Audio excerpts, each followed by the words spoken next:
Hello Filipino! Welcome back to the show where we bring you alternative views on Filipino news. And today we will start out with Shitstorm Ramon. Or is it Raymond? Ramon. Classes in northern Cebu's towns were suspended and boats were kept from leaving ports in Cebu and Bohol provinces as Tropical Storm Ramon approaches central Visayas. Today, the entire region, except for Bohol, is under storm signal number 1. Bohol is under signal number 2, along with Camotes. Ramon is expected to hover 90 kilometers northeast of Cebu City tonight, according to the Weather Bureau's bulletin as of 11 p.m. Tuesday. It moves northwest at 17 kilometers per hour and packs gusts of up to 80 kilometers an hour.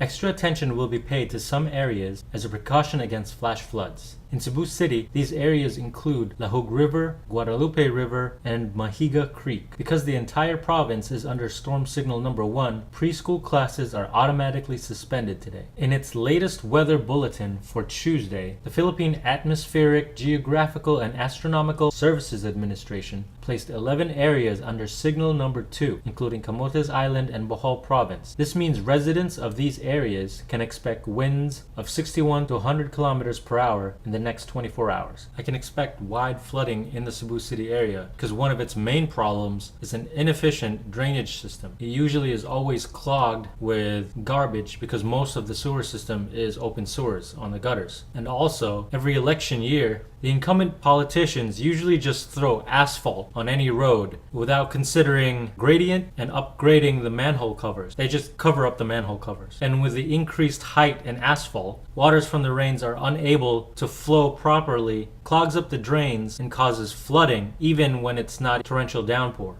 And in other news, Philippine Airlines continues its outsourcing plan despite protests from its employees. The Philippine Airlines started Saturday its long-delayed financial restructuring program by outsourcing 2,600 jobs in its 3 non-core units to service providers. Sky Logistics, Sky Kitchen, and SPI Global formally took over the airline's ground handling, catering, and call center reservation functions. The 70-year-old Philippine Airlines, or PAL, said it operated 50 international flights and 38 domestic flights on Saturday, although the airline has cut operations as part of its transitional services. The airline earlier defended the implementation of its spin-off outsourcing program against critics, saying the company is well within its rights to restructure operations to ensure long-term survival and to save the jobs of its 5,000 remaining employees. PAL closed the doors in ironing out differences over the outsourcing plan, which stemmed from the airline's 15 billion peso losses at the height of the global financial crisis in 2008 and 2009. It's no wonder why they had such huge losses. Their airline sucks. Their service sucks. Their safety record sucks. And compared to their competition, their prices do not reflect the services they provide. And I hate stopping at Manila. I don't know why I always have to stop at Manila. I don't need to stop at Manila. Why do you make me go to Manila? So that's why I don't fly with Philippine Airlines anymore.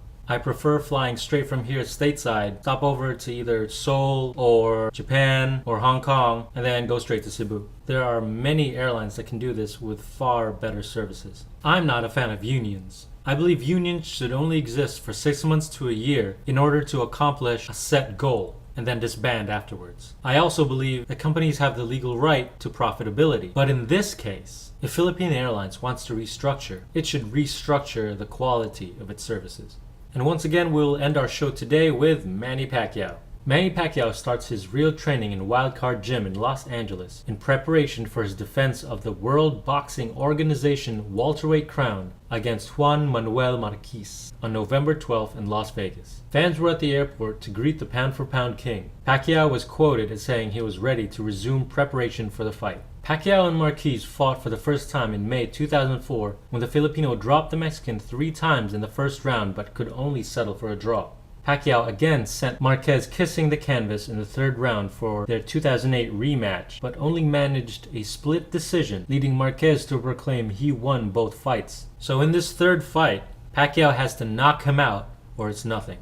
And that's the end of today's show. Make sure to check out the vlog and also subscribe.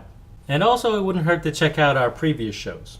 And today's Forex for $1 US is at 43.40 pesos.